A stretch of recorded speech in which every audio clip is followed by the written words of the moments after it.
Bismillahirrahmanirrahim. Assalamualaikum warahmatullahi wabarakatuh. Jumpa lagi dengan saya di channel RDM Leli Tumbuh Farm. Dalam video kali ini saya akan membahas mengenai tentang 5 hal penting yang perlu teman-teman ketahui dalam proses budidaya ikan lele ya, khususnya untuk pembesaran teman-teman ya. Nah, jadi untuk teman-teman yang ingin belajar mengenai tentang budidaya ikan lele pembesaran, silahkan tonton video saya dari awal sampai akhir supaya teman-teman tahu dan paham mengenai tentang cara dan persiapan untuk budidaya ikan lele pembesaran.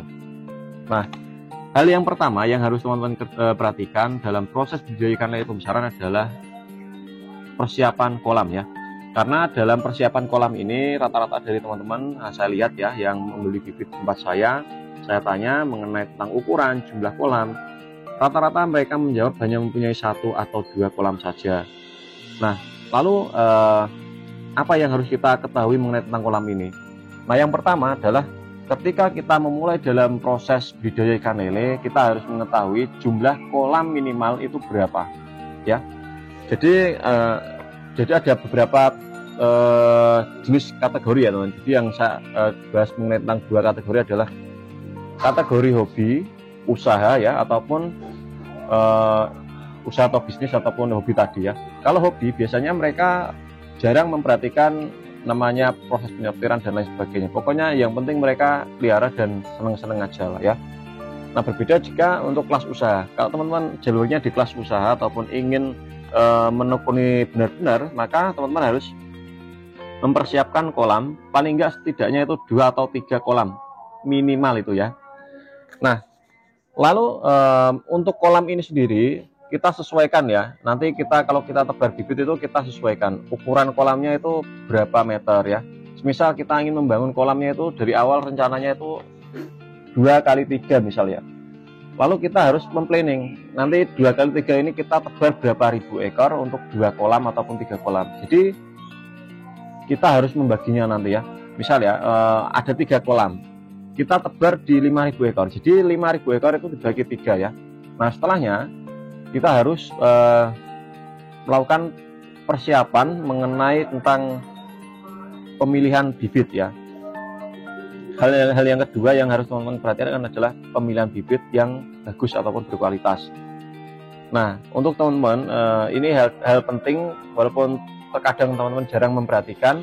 Ketika teman-teman membeli bibit ikan lele, pastikan belilah bibit secara langsung di lokasi ya. Dengan bertujuan kita bisa mengetahui kondisi dan kualitas bibit tersebut. Misal contoh, kita kalau bisa membeli bibit itu di ukuran rata-rata ya, ataupun jangan bendolan ataupun jangan sortiran terakhir ya. Nah, karena di ukuran rata-rata ini biasanya bibit cenderung akan lebih mudah perawatannya ataupun lebih stabil untuk ukurannya ya, ataupun tidak besar kecil biasanya ya. Nah, untuk pemilihan bibit ini teman-teman kalau bisa belilah bibit yang dekat dari lokasi teman-teman ya. Jangan membeli bibit dari luar kota yang jaraknya lebih jauh ya. Karena itu sangat berdampak terhadap kualitas bibit juga. Nanti walaupun bibitnya yang di sana itu bagus, kalau teman-teman perjalanan jauh biasanya bibit akan mengalami stres ya, sehingga akan terjadi ikan sakit ataupun kematian apabila teman-teman tidak tahu cara perawatannya. Nah, lepas dari pemilihan bibit ya, yang berikutnya yang harus teman-teman perhatikan selain dari pemilihan bibit adalah perawatan ikan ya. Nah, setelah teman-teman sudah mengetahui ciri-ciri bibit ikan lele ya, yang bagus adalah bibit yang gesit ya, tidak menggantung, tidak ada luka fisik ya, dan nafsu makannya baik. Itu bibit yang bagus dan berkualitas ataupun sehat ya. Nah, untuk pembahasan mengenai tentang yang ketiga adalah perawatan, segi perawatan ikan. Nah, ini saya juga sering menjumpai dari teman-teman yang membeli bibit tempat saya ya. Terkadang mereka itu ketika merawat ikan lele tidak memperhatikan jadwal pemberian pakan, kualitas pakan, ataupun takaran dalam pemberian pakan itu sendiri. Nah, karena ini sangat penting sekali saya bahas ya teman-teman. Jadi dari teman-teman itu supaya paham dan mengetahui ya tentang cara budidaya ikan lele supaya ketika kita panen itu ada hasilnya ya. Nah, yang pertama teman-teman ketika budidaya ikan lele, perawatan yang harus teman-teman berikan pada ikan adalah tentunya dari segi air ya. Itu yang pertama, kita harus memperhatikan kualitas air dari kita harus mengamati air keruh, air jernih, air hijau. Itu ada beberapa hal yang berbeda ya. Tapi air jernih belum tentu airnya itu bagus ataupun stabil pH-nya. Air keruh belum tentu pH dan ataupun kualitas airnya itu terlihat buruk. Nah, terkadang kita harus mengetahui dari ciri-ciri ikan ya. Dari segi pemberian pakan, ketika kita pancing dengan kasih pakan sedikit, biasanya kalau nafsu makannya menurun, itu menandakan airnya sudah waktunya kita untuk ganti ya, ataupun wajib kita kuras ya, dan kita bersihkan media terpalnya. Nah, segi perawatan ikan ini juga meliputi pemberian pakan ya. Dari pemberian pakan ini biasanya ketika saya memberikan pakan ya, itu kita berikan pakan yang sesuai ukuran. Misal contoh bibit yang dalam video ini. Ini adalah bibit dengan ukuran 35 ya. Dan dalam proses pemberian pakan kita kasih pakan PF 500, 800 ya. Itu untuk bibit yang ukuran 35 ya. Nah, setelah kita memberikan pakan ya, kita harus juga mengetahui jadwal pemberian pakannya. Pemberian pakan yang baik itu yang terjadwal dan terukur ya dalam takarannya. Jadwalnya adalah pagi jam 8, sore jam 4, dan malam hari jam 9. Itu jadwal pemberian pakan yang bagus menurut saya ya. Nah, untuk takaran sendiri kita sesuaikan. Untuk awal-awal kita memberikan pakan, kalau bisa kita bibis terlebih dahulu ya, supaya ikan pencernaannya tidak terjadi masalah ya. Kita rendam dengan air sampai dia mengembang. Kita siapkan kurang lebih sekitar 1 gelas ya, kita rendam, lalu kita berikan pada ikan tersebut ya. Apabila nafsu makannya sudah mulai menurun ataupun ketika kita memberikan pakan dia kurang agresif, maka kita hentikan dalam pemberian pakannya.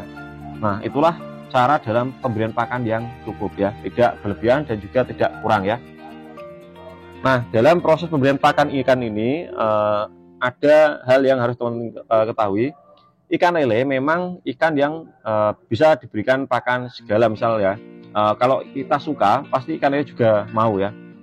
Misal contoh dari mulai segi roti, ikan, mungkin ayam dan lain sebagainya, atau sayur-sayuran juga bisa. Tapi kalau skala usaha, teman-teman jangan memberikan pakan berupa sayur-sayuran ya, karena dia rendah protein ya. Kalau memaksakan, pasti pertumbuhannya akan melambat ya, ataupun lama. Nah, hindari pakan sayuran ini ya. Walaupun mau dibibis ataupun mau diolah bagaimanapun, pakan sayuran ini teman-teman hindari ya kalau bisa. Nah, dalam proses pemberian pakan ini teman-teman juga harus ada beberapa jenis pakan yang dihindari. Dari jenis pakan sayuran, sisa nasi, ataupun pakan-pakan yang mungkin berisiko terhadap ikan tersebut ya. Terkadang kita memberikan pakan yang mungkin ada semacam roti yang ada selainya, itu dia akan mengandung minyak ataupun apa ya, selai ataupun apa yang pokoknya isian roti itu bisa berpengaruh terhadap ikan kita teman ya. Jadi seperti itu. Nah, yang keempat adalah penyortiran. Dalam proses budidaya ikan lele, penyortiran ini sangat penting sekali teman-teman harus lakukan, karena itu bisa menjaga pertumbuhan ikan lele supaya tetap rata ya, dalam artian ada ukurannya. Nah, maka dari itu dari awal tadi saya sudah menyampaikan adalah kolam ya.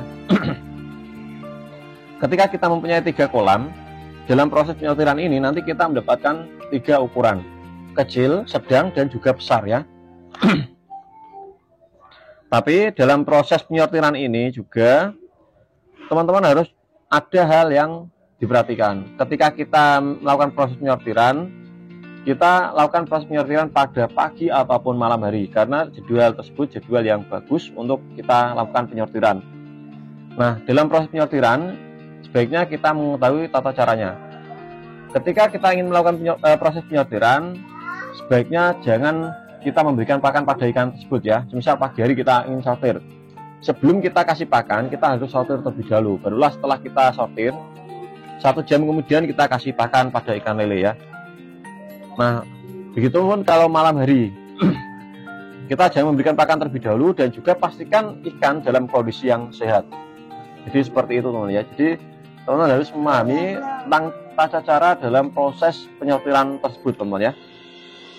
Nah, lalu yang kelima yang sangat penting sekali adalah proses panen ya. Dalam proses panen ini terkadang dari teman-teman itu menjual yang menjual ikan hasil panennya itu tidak sesuai. Kadang mereka beranggapan mereka akan panen dengan jumlah besar dan akan mendapatkan uang yang banyak. Memang betul, tapi kalau teman-teman tidak tahu pasarnya, itu akan memperburuk keadaannya. Pilihlah pasar dengan harga yang standar ataupun sesuai ya dengan peliharaan kita ya.